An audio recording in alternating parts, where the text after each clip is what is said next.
A gente está estudando a epístola de Tiago, né? A gente está indo para o nosso 8º encontro sobre esse tema específico da epístola de Tiago. E a gente vai cantar uma canção para iniciar.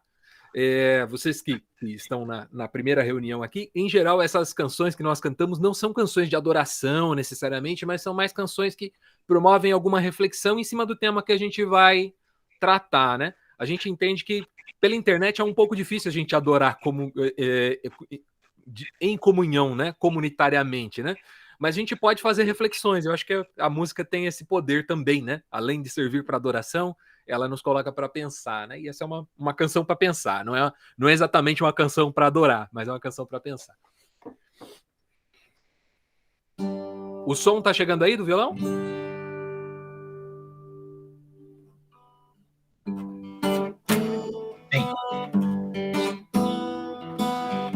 Laie, laie, laie, laie. Hoje eu vou brincar com meu filho. Hoje eu ligo até pro meu velho. Hoje eu priorizo na agenda o Espírito Santo, o Filho e o Pai. Hoje eu vou fazer exercícios, hoje sem a televisão.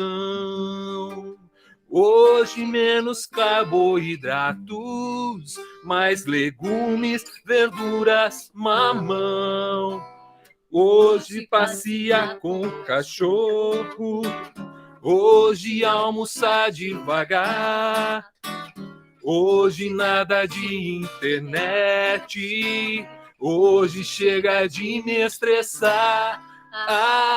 Hoje porque só tenho hoje, hoje aqui agora o já. Hoje eu vou cuidar do meu hoje e do amanhã eu sei que Deus cuidará. Laie, laie, laie, laie. Hoje eu vou no sebo da esquina. Hoje é pra contar até 10. Hoje quero reler com calma Jó, o mesmo Cantares, Moisés. Hoje eu vou ouvir as pessoas. Hoje eu volto a sorrir. Hoje eu quero a paz mais discreta, aquela paz de orar e dormir. Hoje não brigar por tolices, hoje praticar o perdão. Hoje nada de Facebook, hoje mais água no feijão. Hoje porque só tenho hoje, hoje é aqui agora o já. Hoje eu vou cuidar do meu hoje e do amanhã eu sei que Deus cuidará. Hoje porque só tenho hoje, hoje aqui agora o já. Hoje eu vou cuidar do meu hoje e do amanhã eu sei que Deus cuidará. Hoje porque só tenho hoje, hoje aqui agora o já. Hoje eu vou cuidar do meu hoje e do amanhã eu sei que Deus cuidará. Laie, laie, laie, laie.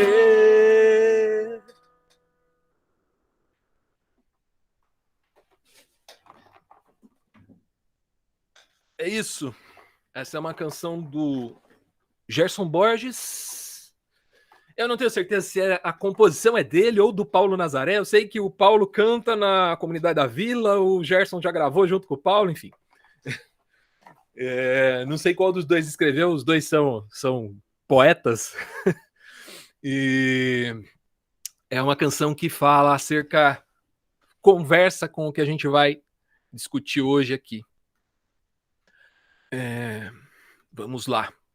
Nosso texto base está lá em Tiago 4, capítulo 4, versos do 13 até o 16. É uma das perícopes mais curtas dessa epístola. Eu vou ler aqui na NVT. Prestem atenção vocês que dizem: hoje ou amanhã iremos a determinada cidade, ficaremos lá um ano, negociaremos ali e teremos lucro. Como sabem o que será da sua vida amanhã? A vida é como uma névoa ao amanhecer, aparece por um pouco e logo se dissipa. O que devem dizer é: se o Senhor quiser, viveremos e faremos isso ou aquilo. Caso contrário, estarão se orgulhando dos seus planos pretensiosos, e toda presunção como esta é maligna. Muito bem. Algumas versões da perícope incluem o próximo versículo, mas a gente vai citar ele na próxima perícope, tá? O último versículo do capítulo 4 a gente vai incluir na próxima mensagem.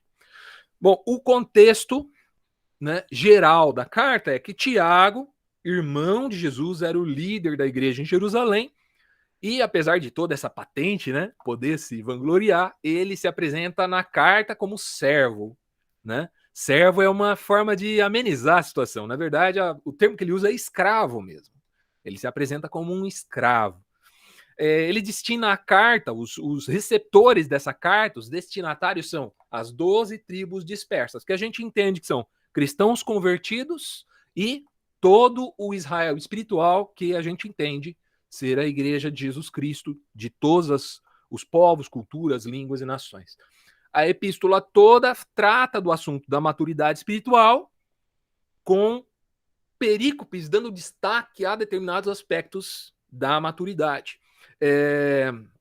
O Alecrim me lembrou um tempo atrás que o nosso amigo em comum, Cacau, tem uma série de mensagens sobre Tiago e ele aborda como o Provérbios do Novo Testamento, né? O livro de a epístola de Tiago é uma espécie de Provérbios do Novo Testamento. Eclesiastes do Novo Testamento. Eclesiastes do Novo Testamento, muito bem. E de fato, né, são conselhos para a vida, tal, que nos instruem a uma maturidade espiritual. Bom, então as perícopes, eu só vou listar rapidamente o que a gente já viu, tá?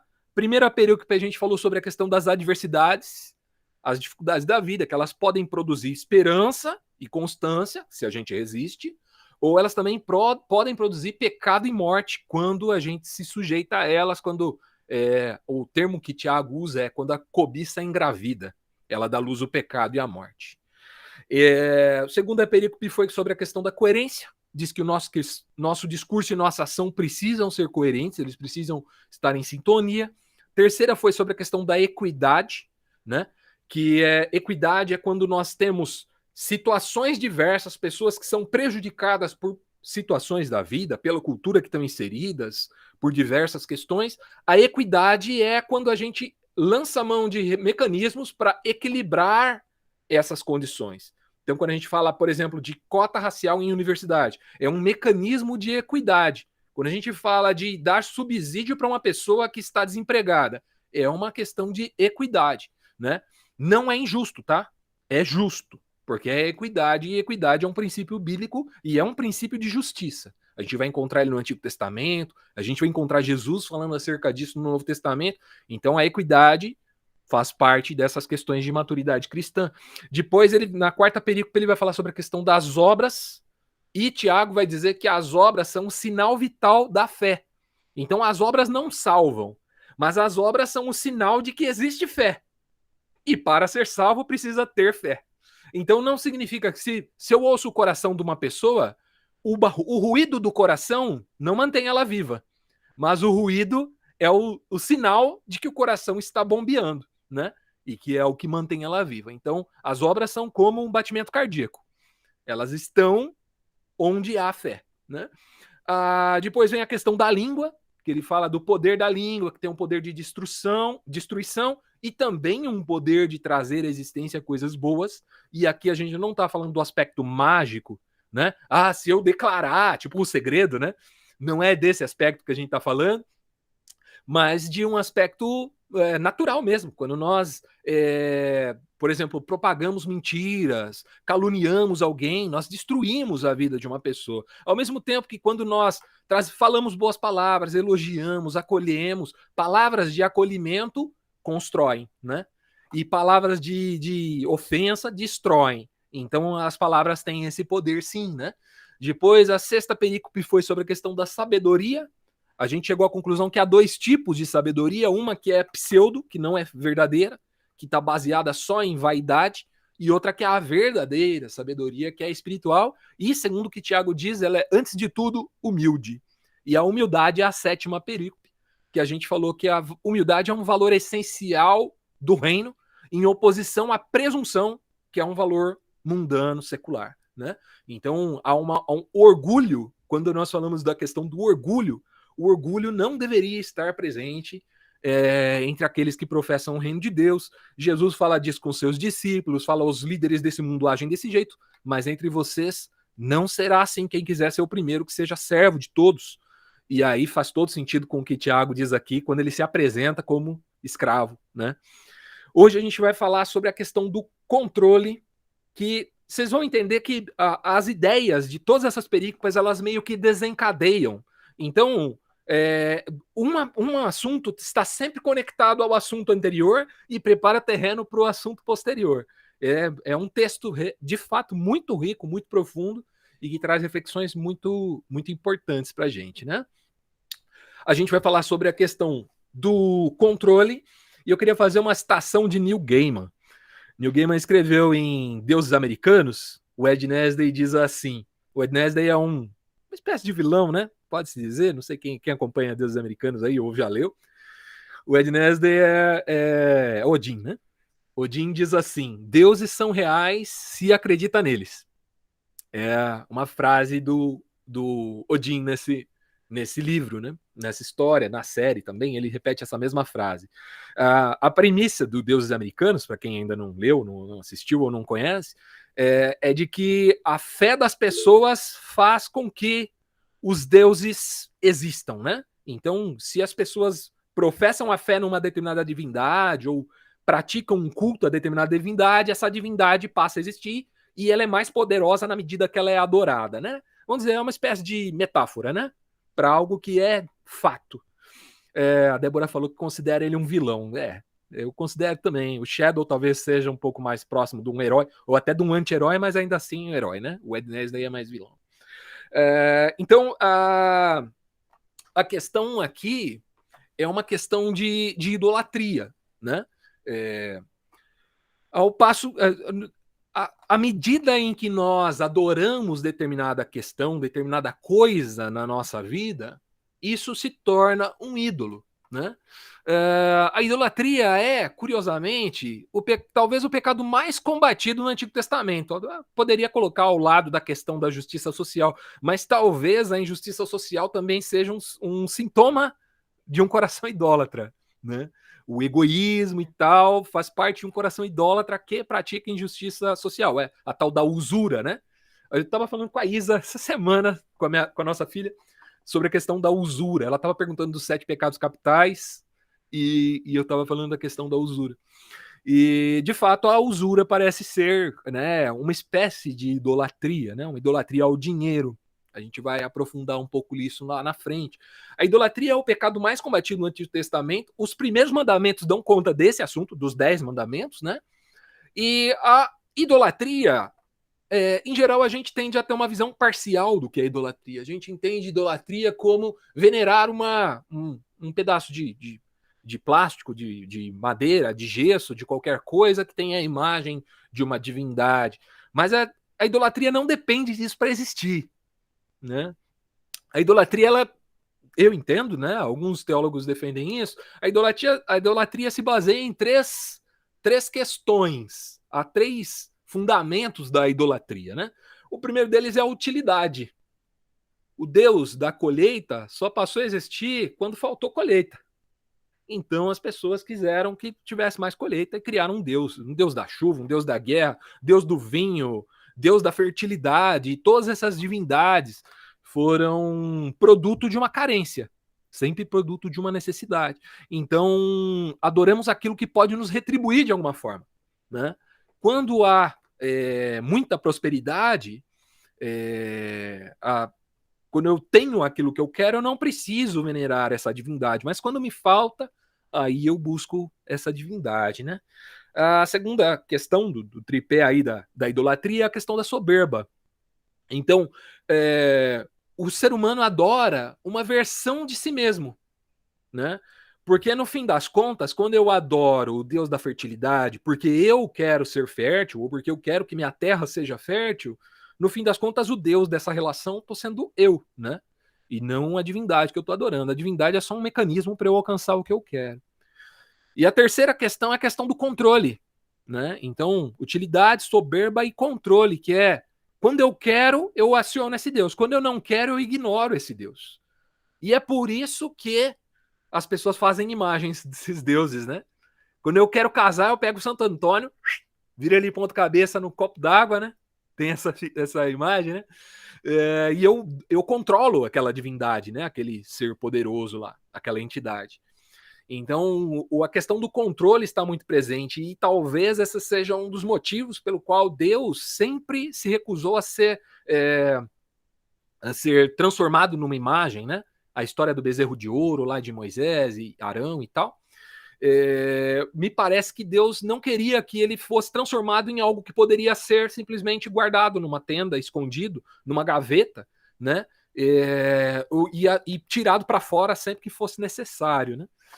Então, essas três características são características do processo de idolatria, né? Porém, Deus não pode ser... Ele não é simplesmente útil, ele rejeita o coração soberbo, né? Diz que a gente leu isso, acho que foi semana passada ou na outra, que ele dá graça ao humilde e rejeita o soberbo, e ele não pode ser controlado.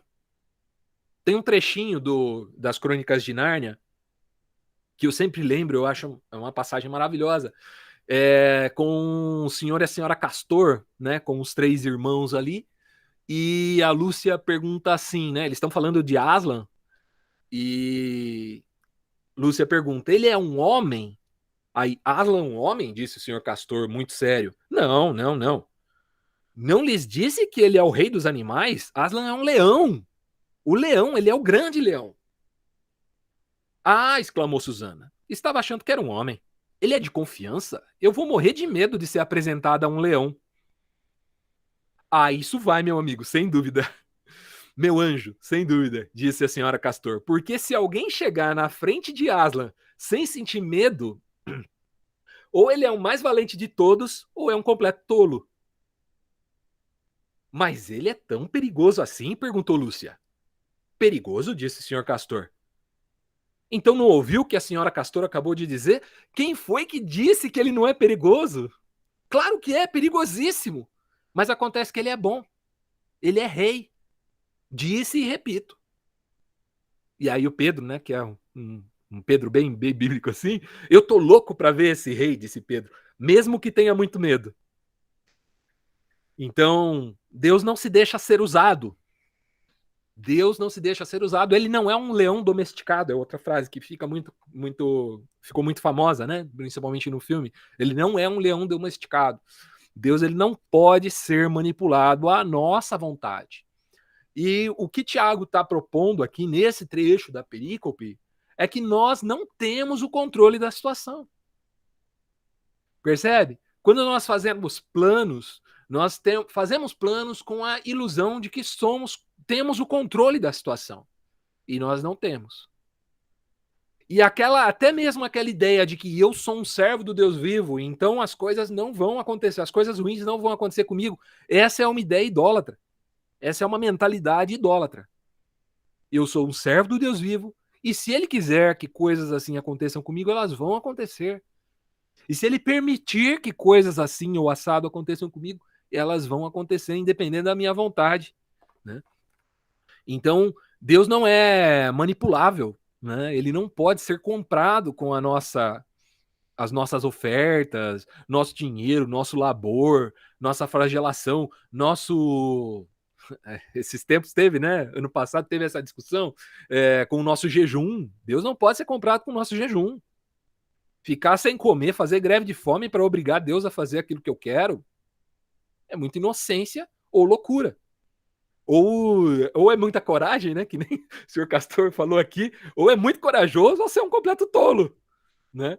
Ou você está querendo peitar Deus e obrigar ele a fazer o que você quer, ou você é muito corajoso ou você é um ignorante, né? Deus não se deixa ser usado. Questão do adultério, questão da idolatria é chamada por Tiago de adultério. Tiago usa esse termo, adultério. E no Antigo Testamento há diversos profetas que usam esse termo, adultério, para designar a infidelidade para com Deus, a idolatria, né? Deus chega a mandar um profeta casar com uma mulher, né, que não era mulher dele, que era uma prostituta, exatamente para ilustrar essa questão da idolatria de Israel. Tiago chama isso de adultério e, quando nós vamos lá para Mateus 6, né? Eu estava falando antes da reunião com o Alecrim, comentando que eu gosto muito da versão do Sermão da Montanha que Lucas faz, né? Mas aqui a gente vai mencionar de Mateus mesmo. Mateus 6, 24 até o 34, Jesus diz assim, olha só como ele está tratando a questão, tretando um pouco também, mas tratando a questão da idolatria e como ele dá nome a essa idolatria. Ninguém pode servir a dois senhores, pois odiará um e amará o outro. Será dedicado a um e desprezará o outro. Vocês não podem servir a Deus e ao dinheiro. Pois eu lhes digo que não se preocupem com a vida diária, se terão o suficiente para comer, beber ou vestir. A vida não é mais que a comida e o corpo não é mais do que a roupa. Observe os pássaros. Eles não plantam, nem colhem, nem guardam alimento em celeiros, pois o Pai Celestial os alimenta. Acaso vocês não são muito mais valiosos do que os pássaros? Qual de vocês, por mais preocupado que esteja, pode acrescentar pelo menos 1 hora à sua vida? E por que se preocupar com a roupa? Observem como crescem os lírios do campo. Não trabalham e nem fazem roupas. No entanto, nem Salomão, em toda a sua glória, se vestiu como um deles. E se Deus veste com tamanha beleza as flores silvestres que hoje estão aqui e amanhã são lançadas no fogo, não será muito mais generoso com vocês, gente de pequena fé? Portanto, não se preocupem dizendo o que vamos comer, o que vamos beber, o que vamos vestir. Essas coisas ocupam o pensamento dos pagãos ou dos gentios. Mas seu Pai Celestial sabe do que vocês precisam. Busquem em primeiro lugar o reino de Deus e a justiça de Deus, e todas essas coisas lhes serão dadas. Portanto, não se preocupem com amanhã, pois o amanhã trará suas próprias inquietações. Basta para hoje os problemas deste dia. Mateus 6, 24 até o 34. A nossa preocupação com o amanhã frequentemente nos tira do tempo presente. A gente se inquieta com o amanhã e não vive o presente. A gente está o tempo inteiro vivendo o amanhã, a inquietação. E isso nos leva a uma mentalidade que, primeiro, está focada em ídolos, está idolatrando uma situação, e segundo, está desconectada ou não está conectada à provisão divina. Nós nos esquecemos do cuidado de Deus e achamos que precisamos fazer algo para que Deus nos dê algo em troca. Agostinho tem um comentário, Agostinho no Comentários de Salmos, né? Salmo 52:8, Agostinho faz escreveu o seguinte texto. Diz assim: Deus quer um culto desinteressado, um amor gratuito. Isso é um amor puro. Não quer ser amado porque dá alguma coisa, mas porque dá a si próprio. Quem invoca a Deus para tornar-se rico não está invocando a Deus, mas está invocando aquilo que deseja para si. O que Jesus falou aqui mais acima, né? Não dá para adorar a Deus e ao dinheiro, a Deus e a Mamon. De fato, o que significa invocar se não chamar para si? Chamar para si, eis o que quer dizer: invocar. Quando você diz, Deus, dá-me riquezas, você não está pedindo que Deus venha até você, mas sim que as riquezas venham até você. Se de fato você invocasse a Deus, ele viria e seria sua riqueza. Mas você, na realidade, prefere ter o cofre cheio e a consciência vazia. Pesado.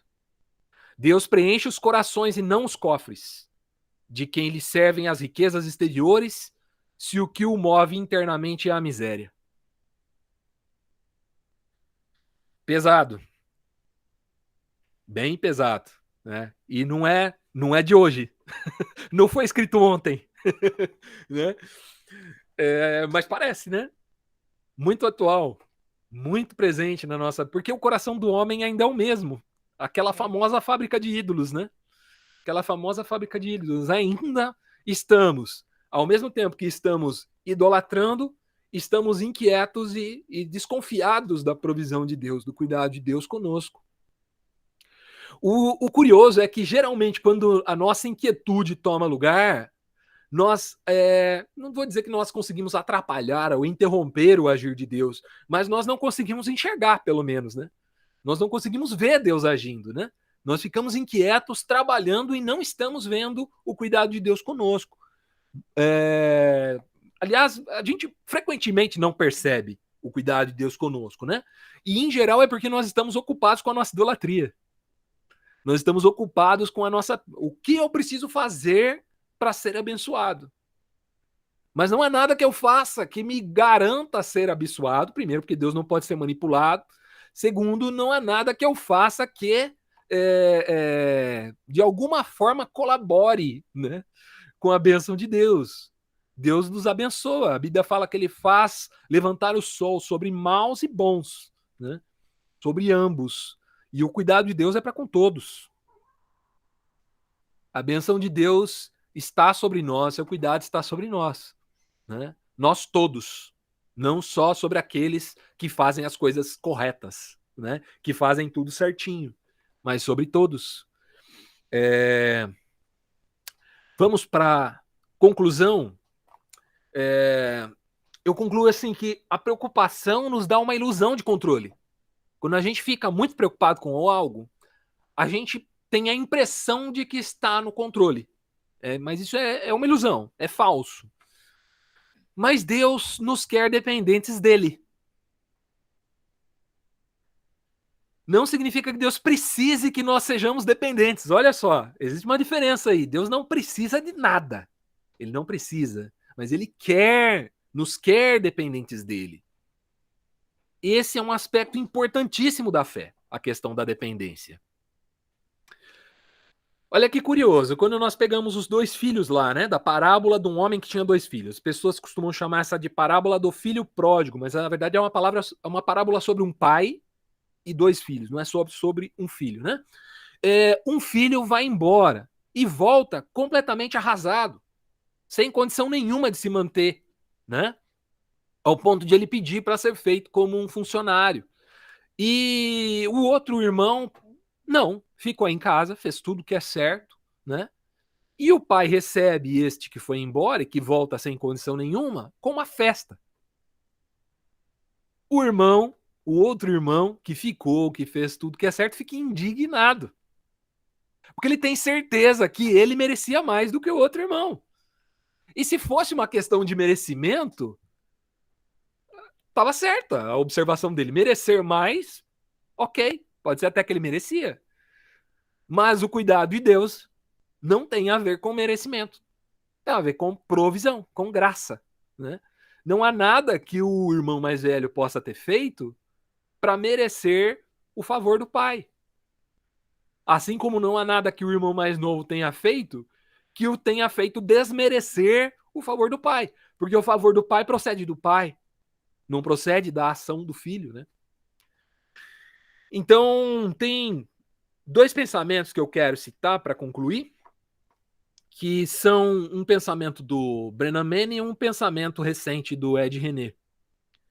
O Brennan Manning escreveu assim: Deus te ama incondicionalmente, como você é e não como deveria ser, porque ninguém é como deveria ser. Eu amo essa frase, eu amo esse pensamento. Eu acho incrível. Resume muita coisa. Numa frase simples e curta, ele resume muita coisa. Ninguém é como deveria ser. E outro foi que eu ouvi essa semana do Ed e me fez sonhar. O Ed estava falando a respeito de sonhos e sobre sonhar grande, e ele disse assim: faça planos grandes o suficiente para você só ter sucesso se Deus estiver nisso. Então, eu faço planos, eu sonho, né? Eu planejo, mas eu não confio na minha força para executar. E o ideal é que os meus planos estejam além do meu alcance, de fato, né? Planos, sonhos que eu não há condição de eu trazer eles à realidade. Porque daí eu tenho certeza que essas coisas só acontecem se Deus estiver nelas. E quando elas acontecerem, eu não vou poder dizer, ó, eu ralei aqui, suei e deu certo. Eu não vou poder falar isso. Eu só vou poder falar, olha, graças a Deus. Obrigado, Senhor, porque o Senhor estava nisso. E tudo funcionou, tudo aconteceu porque o Senhor abençoou, né? E se não der certo também, glória a Deus, porque Deus me livrou de uma que talvez não fosse o que ele tinha para mim, né? Então, é isso. Essa é a reflexão para hoje. Eu queria aí, como a gente costuma fazer, né, abrir os microfones para a gente comentar um pouco, falar um pouco das nossas percepções. E eu tenho uma provocaçãozinha, se vocês quiserem usar essa provocação para fazer seus comentários, podem usar. Se tiver algum outro comentário, também fica à vontade. A provocação é: o que é que nos atrapalha de nos render aos cuidados de Deus? Quais são as questões que nós temos que nos atrapalham de nos render, né? Eu não diria sujeitar, tá? Como se fosse algo assim, né? Mas de nos render aos cuidados de Deus, porque Ele é um Deus que ama e cuida, né? E acho que é essa questão que a gente está colocando aqui. E aí podem abrir os microfones e falar. Fiquem à vontade.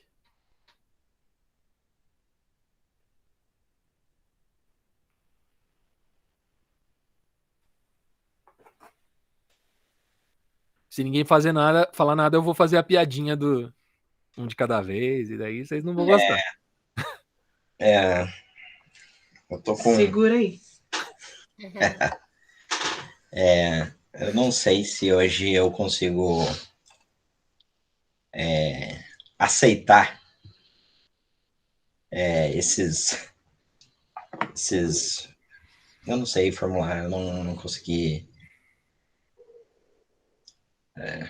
Enfim, esses joguinhos de Deus, sabe? Ai, Deus não precisa de nós, mas a gente passa. Pra quê? Sabe? Isso não de novo, né? Isso não me convence mais, sabe? Então eu tô aí, só vendo que vai dar. Mas sem aceitar isso. Como é que você entende isso, Lepe? O quê, exatamente? Essa questão da dependência, do cuidado, como é que você vê isso? Cara, eu prefiro. Eu já saí da coisa, né? Eu prefiro. Um livro que mudou bastante o jeito que eu penso o mundo e a relação com Deus e a relação com tudo, né?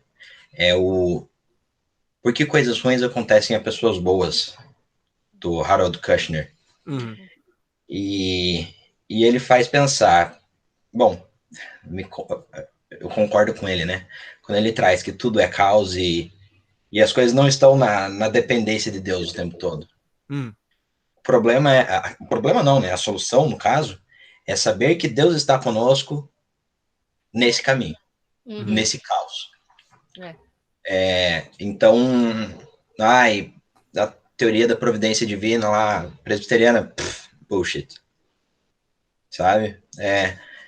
Como é que eu entendo isso de dependência? Não tem isso, sabe? A gente não tá fazendo joguinhos aqui. Aqui não é um round 6. Uhum. sabe? Uhum.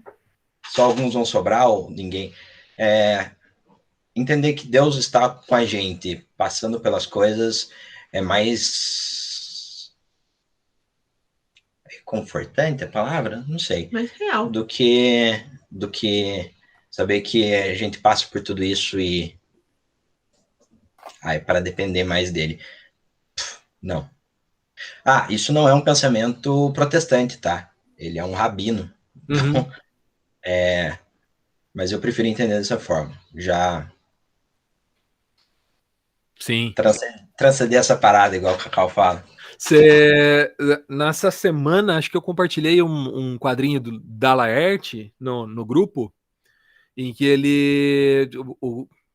E agora? Como é que era a situação? A pessoa dizia algo do tipo: você não estava aqui, se eu não posso contar com a sua mão, com o que eu posso contar então, né? Dizia para Deus. E Deus responde: com o ombro. Né? A gente, essa ideia de que cara, tem uma frase famosa, a oração do crente esse quadrinho mesmo, essa tirinha aí, exatamente Recomendo muito, Deus segundo lá. Aí, ó. E essa ideia de que a oração move a mão de Deus, né? Existe essa ideia muito presente, não só nos meios pentecostais, tá? Acho que a gente às vezes se enche de uma certa empáfia, assim, de um certo orgulho bobo, assim, e achar que os pentecostais são ignorantes, e, né? A igreja histórica é aquela que preserva essa doutrina e tal. Né? Mas a gente muitas vezes é tomado dessa ideia. A minha oração move a mão de Deus. Eu tendo a entender também, Lé, que a minha oração me ajuda a entender, a me submeter, né? A me colocar no meu lugar, né? Então, da mesma forma, o jejum, por exemplo, serve para eu sujeitar meu corpo, submeter a minha vontade, né? Baixar um pouco a bola diante de Deus. E assim como as demais disciplinas espirituais, né? Me levam, de certa forma, a sossegar meu coração, sossegar o meu corpo, né? Para que eu consiga, de fato, alcançar coisas um pouco mais elevadas, né? Mas é uma excelente crítica, cara. É uma excelente crítica. Eu acho que cabe muito bem.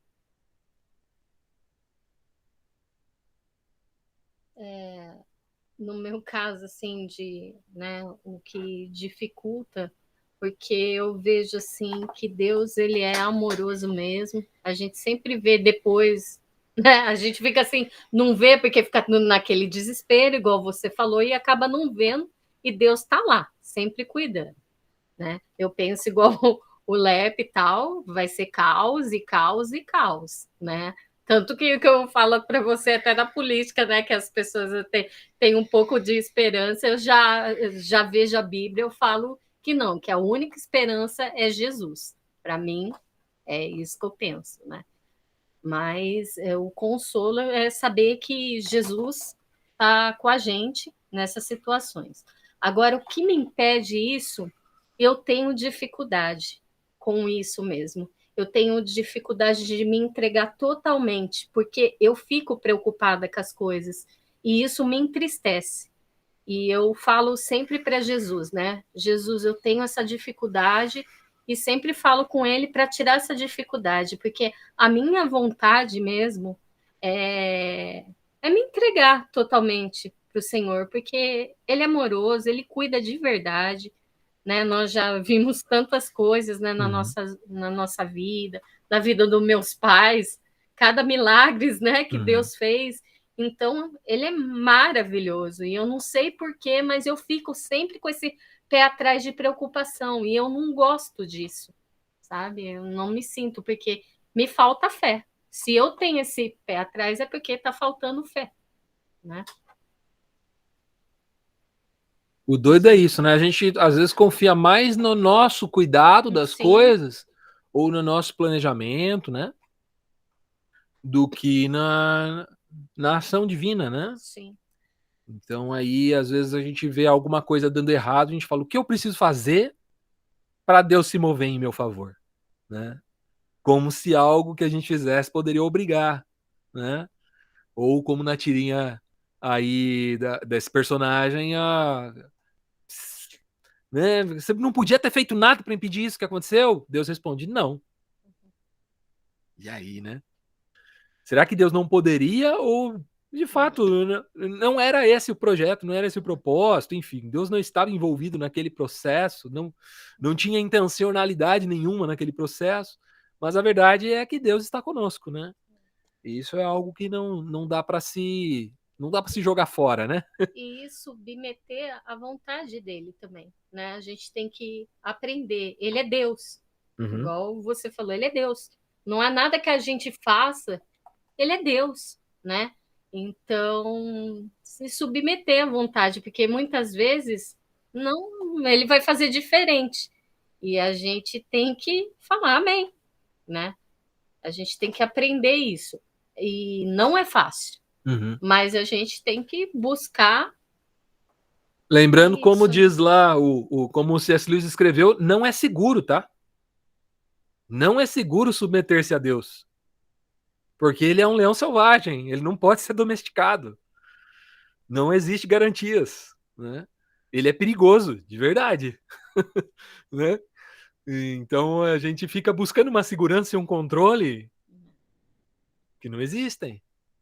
Então, Jean, eu percebo muito assim nisso um caráter relacional de Deus.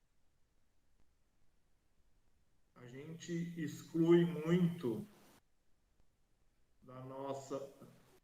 Ó a ambiguidade da frase. A gente exclui muito na nossa relação com Deus o caráter relacional de Deus. A gente vê Deus como o todo-poderoso provedor de tudo, né? Mas a gente não vê Deus como alguém que se relaciona conosco. É verdade.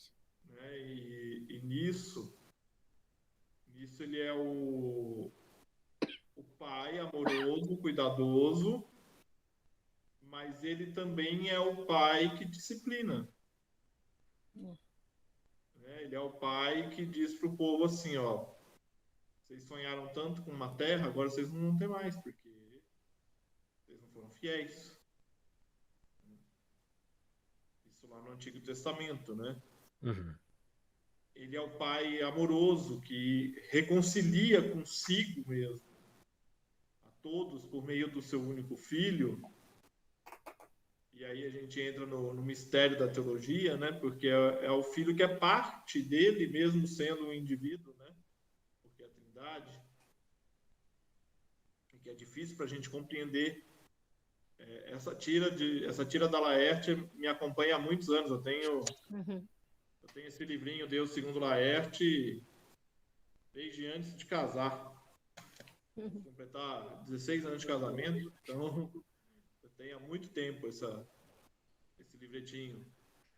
E essa tira, ela me acompanha em muitos momentos difíceis, porque é exatamente isso. A gente lembra de questionar Deus na hora difícil. Ninguém questiona Deus assim, pô, Deus, por que o Senhor me abençoou com uma casa e o homem que eu passo na frente dele todo dia não? É verdade. Né? E para terminar minha fala, muito do que o Matheus falou, o Lap falou, eu vejo assim, Lap, às vezes a gente fica esperando, né, de Deus algo que Deus disse que somos nós que temos que fazer. É verdade. Por que eu não devo me preocupar com o dia de amanhã, né? Porque ele vai sustentar todas as coisas. E ele vai prover todas as coisas. Porque ele provê. E ele provê pela mão da comunidade, do povo.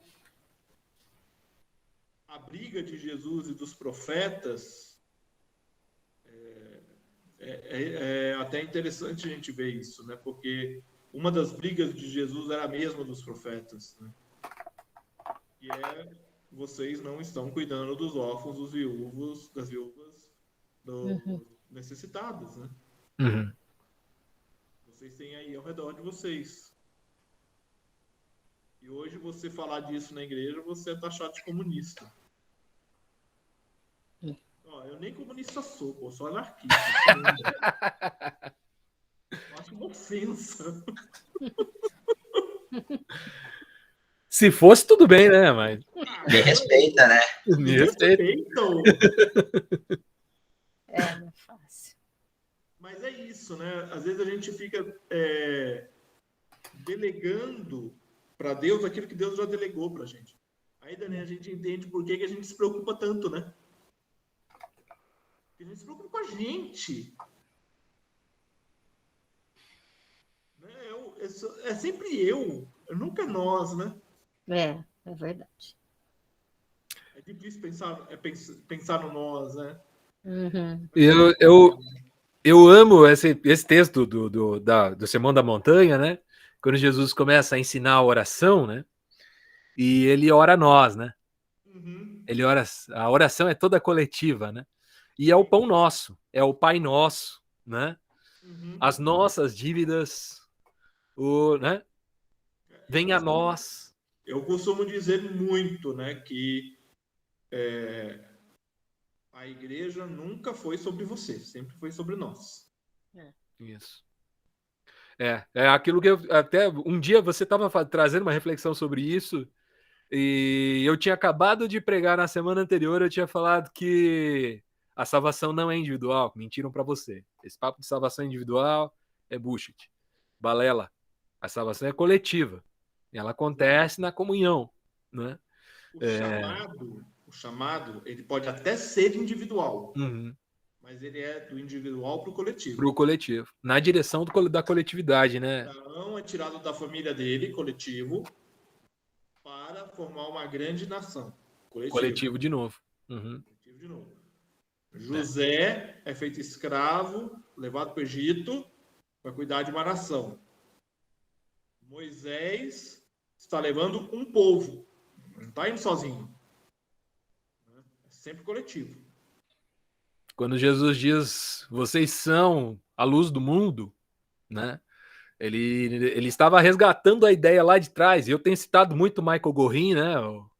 Igreja Missional na Bíblia, e ele traz muito essa reflexão de que a promessa que Deus fez a Abraão lá atrás, em ti serão benditas todas as famílias da terra, né? Você vai ser um luzeiro, né? Conta as estrelas do céu, assim vai ser a tua descendência, né? Isso se cumpre ali. E Jesus está dizendo para os seus discípulos que eles são o cumprimento dessa promessa. Quando ele diz, vocês são a luz do mundo. Ele não está dizendo, você, indivíduo, você é um floquinho de neve todo especial. Você é a luz do mundo, você é o cara. Não, ele está dizendo, vocês são a luz do mundo, né? E é na coletividade, né? E para viver a coletividade, eu preciso de certa forma, me matar, né? Me diminuir, me enterrar num bolo de gente, né? E deixar de ser alguém. Serve, né? O maior é o que serve, por isso.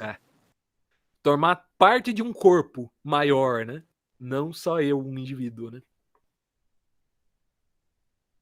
Muito bem. Ó, Deus é bom. Porque nós é bom com Deus, entendeu? É nós. Isso aí. Posso falar um pouquinho? Claro, claro. Vê só, eu vejo aí duas palavrinhas fundamentais para a gente compreender esse texto. Uma chama-se maturidade e a outra intimidade. Essa maturidade, ela vem com o tempo mesmo, porque eu tiro por mim. Eu me converti, eu tinha 16 anos, e para entender que Deus é o provedor de todas as coisas, levou um tempo. Hoje, com 61 anos, eu posso dizer, Deus é o provedor de todas as coisas que eu tenho. Amém. Eu não tenho dificuldade nenhuma para entender isso. E a questão da intimidade, também ela vem quando você começa a conhecer mais a Deus. Uhum. Então, hoje, eu gostava, antes eu dizia assim, mas meu Deus, por que isso está acontecendo? Não é possível, por quê? E com as provas que eu passei durante toda o meu relacionamento com Deus, eu consigo compreender que eu não preciso mais perguntar o porquê, mas é entender o para quê, né? Então, eu lembro bem, aí eu vou fazer agora uma coisa que a gente passou aqui nas eleições, né? Então, eu achava que eu estava dentro de uma igreja, que todo mundo compactuava do mesmo pensamento, e sempre tinha a parábola do joio e do trigo. E muitas vezes eu chegava para o pastor, fulano é joio, bota esse fulano para fora. E ele dizia assim, Riso, a gente não pode. O próprio Jesus disse isso. Porque, quem sabe, esse joio pode se converter aqui dentro, né? Então, aí hoje eu consigo entender o cuidado de Deus com a gente em relação a tudo isso que a gente está passando, que a gente se excluiu do joio. A gente está excluído do joio, a gente está fora. Mas será que essa é a vontade de Deus? Ou a gente teria que estar dentro para fazer a diferença e, quem sabe, até converter esse joio? Né? Então, são perguntas que, com o tempo, a gente vai entender. Então, veja o cuidado de Deus em preservar esse povo. Hoje a gente está aqui reunido, né? Somos poucos, mas tem muita gente aí que não se rendeu a esse sistema perverso, né? Um sistema que está acabando com a população, mas, às vezes, é a questão do livre-arbítrio. Deus não interviu na história.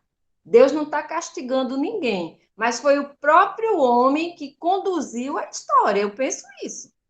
O homem está conduzindo a história aí do jeito que eles querem, né? Mas a minha fé é tamanha que eu sei que a gente vai sair dessa muito mais fortalecido, muito mais. Porque eu já passei crises terríveis na minha vida. E eu estou aqui de pé. E não perdi minha fé. Permaneço firme, né? Então, eu penso isso, maturidade e intimidade.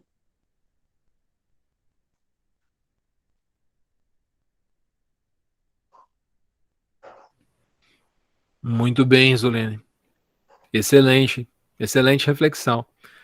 Acho que a gente tem aquela passagem que Jesus diz assim, né? Que quando ele separar no último dia, né, os bodes das ovelhas e coisa e tal, né? Tem duas passagens que citam esse momento, né? Que Jesus narrou em dois momentos, talvez, ou foi a mesma passagem e cada evangelista deu ênfase em um assunto, né? Mas a questão é que ele diz assim: apartai-vos de mim, vós que praticais a iniquidade, né?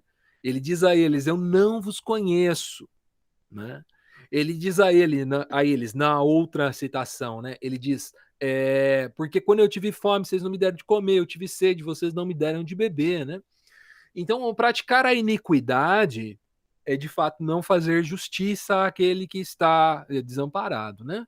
E Jesus diz que não conhece aquele que pratica iniquidade, mesmo que esse que pratica iniquidade é aquele que em teu nome pregamos, em teu nome curamos, expulsamos demônios, fizemos tudo que você achava. Eles achavam que Deus se agradava dessas coisas, mas Deus diz: vocês que praticam iniquidade estão condenados, né?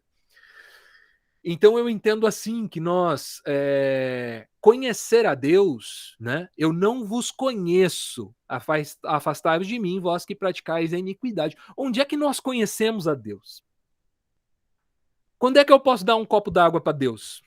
Eu posso, hein? Jesus diz isso, que eu posso dar um copo d'água para Deus. Eu posso dar uma coberta para Deus, eu posso visitar Deus preso. E quando eu faço isso, quem é que eu conheço? Conheço a Deus. Como é que eu posso ter intimidade com Deus? Além, é claro, da oração, todas essas coisas. Nós cremos que dessa forma, de uma forma espiritual, sim, eu me conecto com a Deus. Mas como é que eu posso tocar Deus? Quando eu toco o meu irmão, quando eu toco o oprimido, quando eu toco o desamparado, eu toco Deus. E isso mexe com o meu coração e me desvencilha de toda a vaidade, de toda a prepotência, toda a arrogância que eu poderia ter, né? Eu acho que a igreja hoje, essas questões que você colocou são muito pertinentes. A igreja se desligou do cuidado, em muitos contextos, né? Não em geral, condenando o cuidado do pobre como ideologia, né? E em muitos contextos eu tenho a impressão que isso tirou a intimidade da igreja com Deus. A pessoa deixou de ver Deus no desvalido. Nunca mais tocou Jesus. Nunca mais deu um abraço em Jesus. E aí Jesus olha e fala: não conheço você. Você nunca me deu um abraço. Você nunca me deu um copo d'água, né? Então a gente precisa que a nossa fé gere ação, que é a questão da fé e obras ali, que o Tiago fala antes, né? Porque a fé que pratica a obra é a fé que está viva, né? Então eu creio que a intimidade com Jesus, ela precisa existir no campo físico. A gente precisa se tocar, a gente precisa se abençoar. E aí eu acho que essa realidade que você trouxe muito bem, ela se manifesta de verdade, assim. E aí eu falo, puxa, eu tenho intimidade com Jesus. Porque eu conversei com ele ontem. Estava sentado na calçada. Fui lá e conversei com ele. Isso. Muito bem, gente. O que mais? Bom, para mim, o que me complica é que de vez em quando eu me sinto traída. E eu me sinto traída quando eu vejo atrocidades sendo cometidas em nome de Deus e não cai um raio na cabeça. E eu fico, Deus, por quê? Muito bom. E aí eu entro naquela do, ai, se eu fosse Deus, e não é se eu fosse Deus porque eu faria diferente, mas eu entenderia qual é o propósito. Porque eu acredito que Deus é bom, então tem um porquê. Eu só não sei qual é. E aí é isso que me deixa com o pé atrás, que me deixa meio cabreira.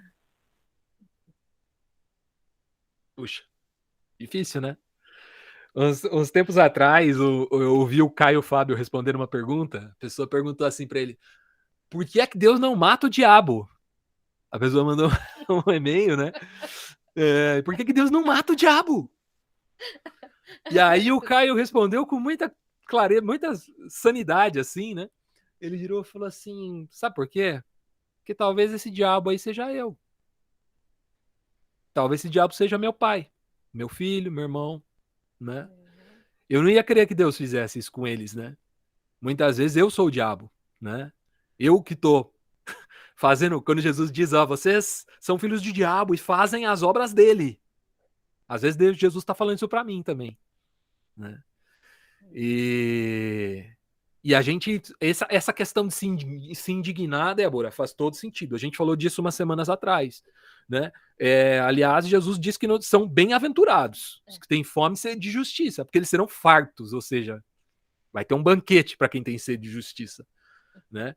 Mas a verdade é que muitas vezes os injustos somos nós, é que a gente precisa ter, talvez, misericórdia, né? Não sei, do injusto, né? É difícil porque às vezes o injustiçado é que merece mais misericórdia, né? Não o injustiçador, né? Não o injusto, mas o injustiçado. Mas é um fato. A gente às vezes fica mesmo meio perdido nessa relação, assim. Por que é que Deus não interviu aqui? Por que é que Deus não matou esse cara? Né? Aí entra em toda a questão lá do Bonhoeffer, do mal menor, né? Bonhoeffer que tramou para matar Hitler, né? E acabou morto nas vésperas da invasão ali, da morte do próprio Hitler. Mas é uma questão filosófica muito profunda, assim. Né? Se eu disser para você que eu sei a resposta, eu vou estar mentindo, porque eu não sei também. A Débora me fez lembrar a série Lúcifer. Sim. Eu escrevi um texto, soltei mês passado, sobre Lúcifer, né? A série e Satanás, né? E é interessante porque a Bíblia não cita diretamente Lúcifer. Verdade. Todas as vezes que a Bíblia usa o termo diabo, ela não usa como um nome próprio.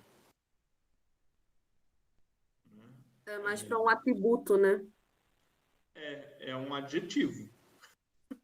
É um adjetivo.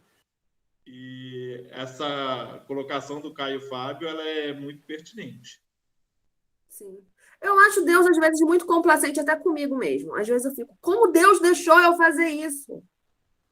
Como eu pude? Como não teve uma trava na minha língua? Como que eu saí de casa para fazer isso? Como que não acontece qualquer coisa que me impeça também? Então, assim, nisso eu sou um pouco simétrica.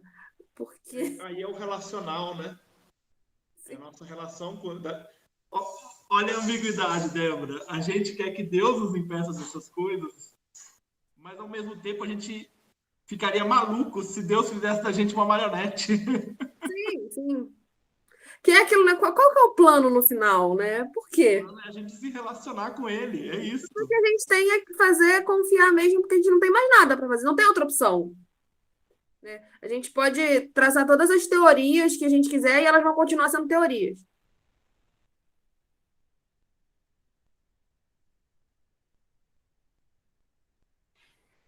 Isso mesmo. E aí, que mais, gente? O assunto, eu tinha falado, antes de começar, eu falei para Dani, o assunto de hoje é um pouco pesado, dá muito assunto. E dá mesmo. Mas o tempo é livre. Fica à vontade aí, podem comentar mais. O Risolene, seu microfone está fechado.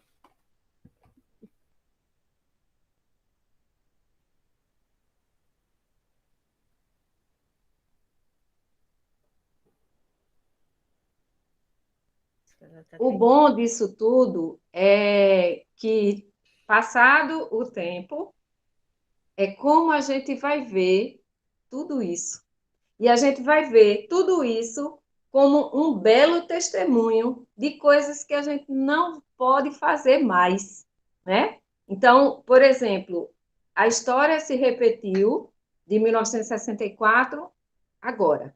Então, os homens não aprenderam nada. Não aprenderam nada, só repetiram a história, né? Então, que agora a gente possa entender, depois que passar tudo isso, que a gente não pode... Porque, às vezes, eu penso assim, a igreja com aquele falso moralismo religioso, mas a igreja mesmo, ela pecou muito dentro das igrejas, pecou muito. Eu sou de uma igreja presbiteriana, e lá adultério era uma coisa assim tão comum que já só estava faltando ser instituído. E eu ficava preocupada, meu Deus, o que está acontecendo com a minha igreja? O que está acontecendo? Pastores adulterando e tudo. Mas aí aquela questão, não, vamos perdoar, vamos perdoar, vamos perdoar. E a coisa ia se repetindo, né? Então, eu espero que de agora por diante, essa igreja que não se rendeu, que ela possa fazer a diferença no meio da igreja, né? Eu fico pensando nisso, as lições que a gente pode tirar e os testemunhos que a gente pode dar depois que passar tudo isso. Porque eu acredito que Deus nunca perdeu o controle de nada, nunca, não é? Então, como Débora falou, por que Deus me impediu? Porque você não é marionete, Ele te deu o livre-arbítrio, né? Então, cabe a você ver o que faz e o que não faz, o que deve e o que não deve fazer. Então, eu acho isso fantástico, né? Mas que muitas vezes eu também tenho vontade de dizer, mas Deus, por que o Senhor não mata fulano? Na mesma hora eu digo, Senhor, me perdoe. Eu falei da boca para fora. Mas que a gente fica indignado com determinadas coisas. É o senso de justiça que fala mais alto, né? Sou diferente de vocês, não, viu? Eu tenho pensamentos ruins também. Sim. Eu perguntava para minha mãe, quando ela era bem criança, ela tinha tipo 6 anos, ela falava assim, mãe, mas o diabo existe porque um dia ele pode se arrepender? E aí, o que acontece? Para de ter inferno se o diabo se arrepender? Vai abrir uma vaga, ótimo, vai abrir uma vaga né? de gerente do inferno daí, né? Vai vagar. A Sally Lúcifer respondeu essa daí. É. Pois é. Muito bom, gente. Mais alguma questão? Vocês querem colocar? Mais algum comentário? Fiquem à vontade, como de costume. Cliquei errado, gente. Não? Tranquilo. Tranquilo. Eu só disse que a Sally Lúcifer respondeu essa sua última colocação aí. Se Agora eu Lúcifer vou se arrepender. Olha aqui, agora eu vou assistir. Não dei spoiler. A gente não viu ainda, a gente não viu ainda. A série é muito boa, ela traz umas colocações muito pertinentes. Legal. Além do Lúcifer ser um gatão, né? Ih, já não quero mais ver, não. Vou ver, não. Até parece. Ai. Igual, entendeu? Nada a ver com o assunto, mas quando um dia eu virei assim, a gente tava conversando de série, assim, no trabalho, e o pessoal falou assim, nossa, mas os dois protagonistas do Lost são lindos, principalmente Lost, né? Não sei se vocês já viram Lost. E as meninas falando do Lost, falando do como é que era o nome do loiro lá? Sour. É Sour. Aí elas falando, porque o Sour, não sei o que, eu falei, gente, os dois, o protagonista e o antagonista, os dois são bonitões, né? Delas, não, o loiro é muito mais. Ah, tá. Acho que eu comecei a entender por que minha esposa gosta do Lost. Não era por isso, né? Não, né? Não. Não precisa Ele responder. é bonito, mas eu tenho olhos só pra você, amor. Obrigado. Ai. Muito bem. Não tem mais nada para comentar, gente? Se quiser fazer qualquer colocação, fique à vontade, hein? Se não houver, acho que a gente teria assunto para a gente desenvolver mais, eu acho, né? Que de fato é um assunto muito, muito profundo, essa questão do controle, do nosso controle, da questão da provisão divina ou do cuidado de Deus, a soberania. A gente poderia entrar na questão do mandato cultural até, que é um outro aspecto também, que acho que tem a ver. Mas acho que a gente chegou num bom conteúdo aqui. Muito bem. Eu queria ver com vocês se tem algum motivo para a gente orar. A gente geralmente encerra a reunião orando. Motivos, pedidos de oração, gratidão também a Deus, né? Motivos para agradecer, motivos para pedir, e fiquem à vontade aí para colocar questões que estão passando, que gostariam de colocar diante de Deus. Eu queria, amor. Eu queria orar pelo meu pai, que vai fazer a cirurgia laser no olho, né? Terça-feira, né? E gratidão por essas lindas meninas aqui, pela Débora e Risolene.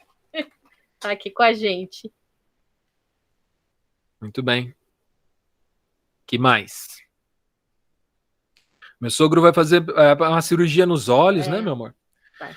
Ele já fez e agora vai ter que fazer uma outra cirurgia. O Abner e a Dalet, né? Passaram essa semana aí. Sim. A pior. É verdade. A irmã da Dali faleceu, foi segunda ou terça, né? Ela passou mal no fim de semana. A Cintiq, 29 anos.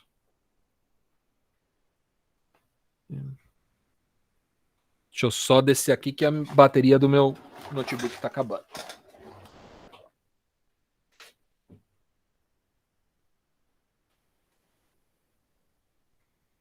Você quer curtir?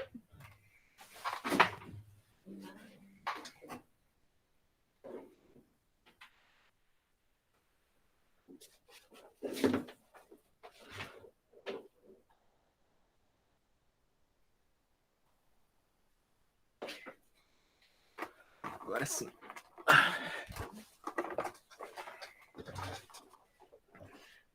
Cintiq. Eu gostaria de agradecer a Deus pelas bênçãos, mas eu tenho um agradecimento particular muito importante para mim, porque a minha psiquiatra me deu alta. Olha, que bom. E isso, para mim, foi uma vitória muito grande. Diante dos tormentos que eu passei nos últimos 2 meses, e eu passei por umas situações difíceis aqui em relação à igreja, e foi bem na semana que começou o desmame da medicação. assim, que zerou, né? Foi a primeira semana Me lembro sem disso. medicação, né? Do primeiro mês sem medicação. Então, eu sou muito grato a Deus por ter me ajudado a segurar, e sou muito grato a Deus pela vida da Anne, que é psiquiatra, e da minha terapeuta também, a Alessandra. Sou muito grato a Deus por ela. Façam terapia, viu, gente? Em nome de Jesus. Muito bom. Muito bom. Excelente notícia. Muito bom mesmo. Mais, gente. Mais algum assunto? Não? Vamos lá, então.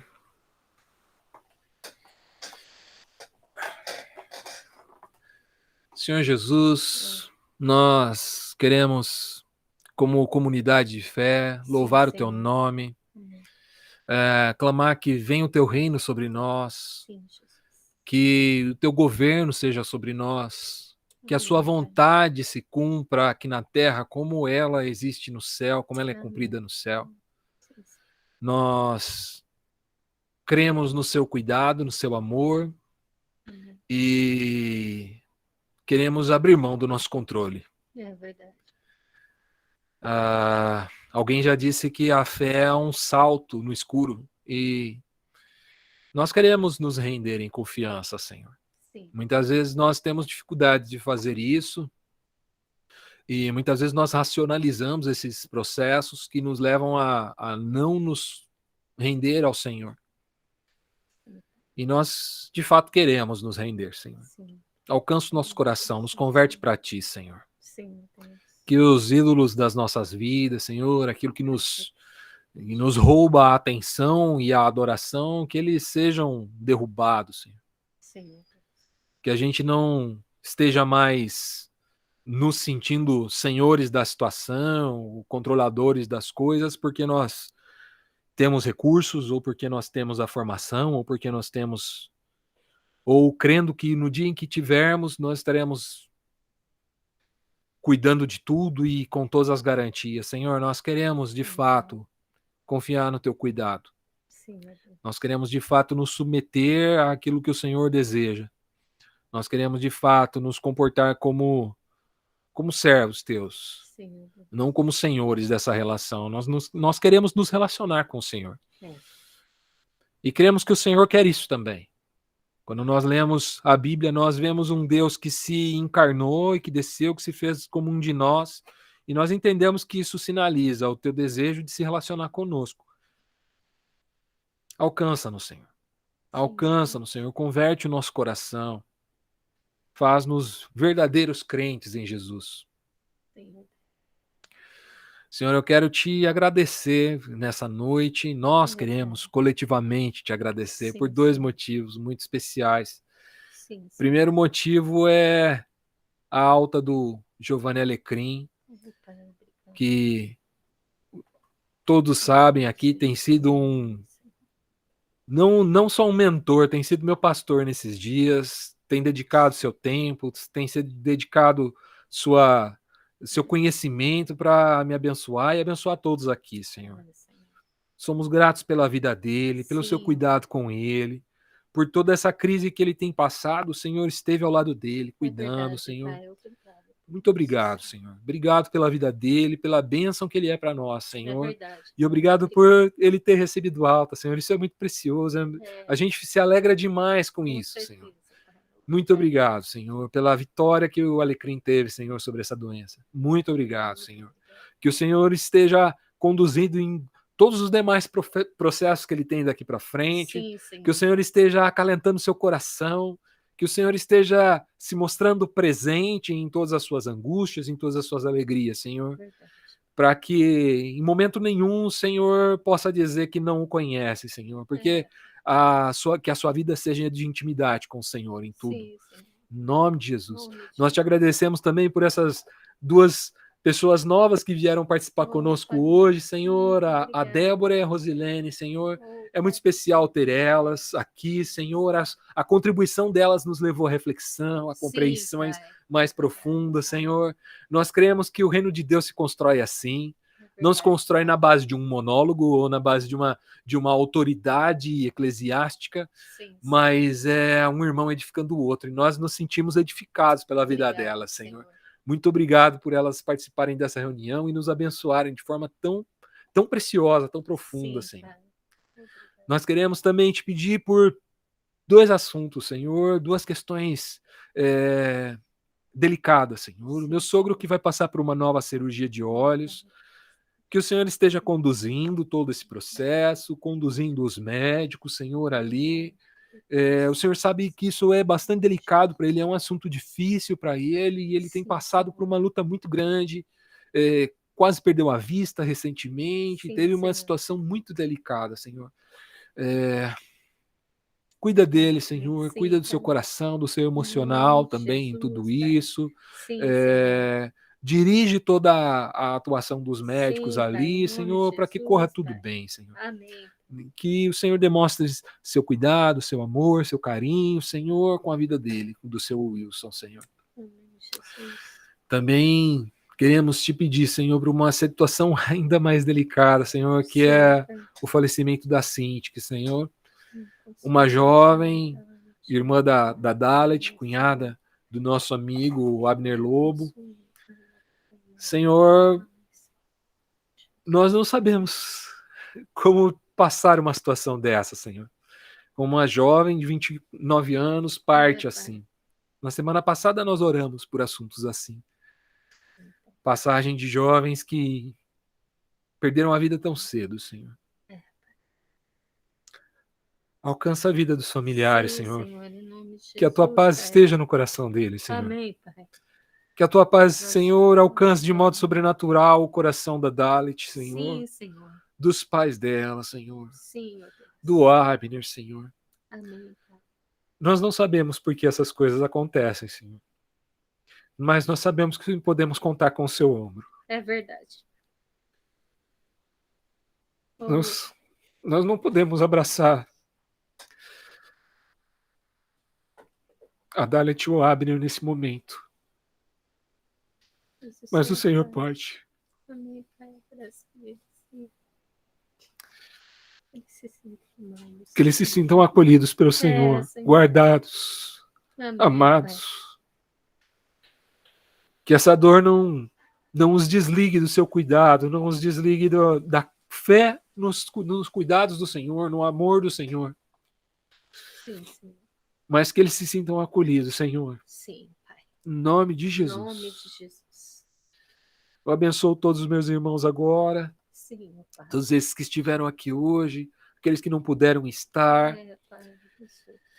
E que a sua bênção seja sobre cada uma das nossas casas. Sim, o seu cuidado seja sobre todos nós.